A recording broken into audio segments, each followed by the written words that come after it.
পাহাড় প্রকৃতি প্রেমীদের কাছে যেন ভূস্বর্গ। সবুজ প্রকৃতি, শান্ত পরিবেশের টানে সারা বছর দূর দূরান্তের মানুষ ভিড় জমান এই পাহাড়ের কোলে।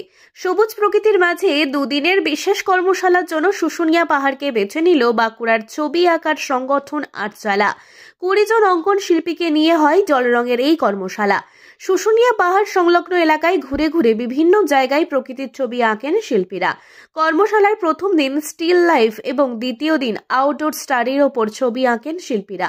এই কর্মসূচিতে প্রশিক্ষক হিসেবে ছিলেন বিশিষ্ট অঙ্কন শিক্ষক এবং ধৌলি আর্ট কলেজের গেস্ট লেকচারার শারফুদ্দিন আহমেদ এবং তাসমিনা আহমেদ।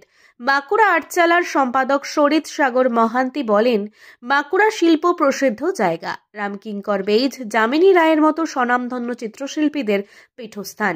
ওনাদের পরবর্তী প্রজন্ম যাতে পড়াশোনার পাশাপাশি এই ছবি আঁকার পথটা বেছে নিতে পারে, সেটাকে মাথায় রেখেই আমাদের এই কর্মশালা। ছাতনা থেকে শুভ্রাচল চৌধুরীর রিপোর্ট, বাঁকুড়া এক্সপ্রেস টিভি। এখানে কর্মশালাতে খুবই ভালো লাগলো। সকলে মিলে খুব আনন্দের সাথে আমরা এখানে ছবি আঁকা, স্যাররাও খুব ভালোভাবে আমাদেরকে ক্লাস করিয়েছেন, ম্যামও খুব ভালো আর্ট হিস্ট্রির ক্লাস করিয়েছেন।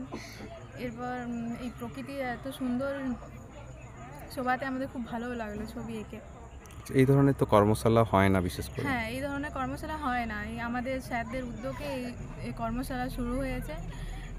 আগেও আমরা করেছি এইরকম, এটা দ্বিতীয়বার আমরা অংশগ্রহণ করলাম।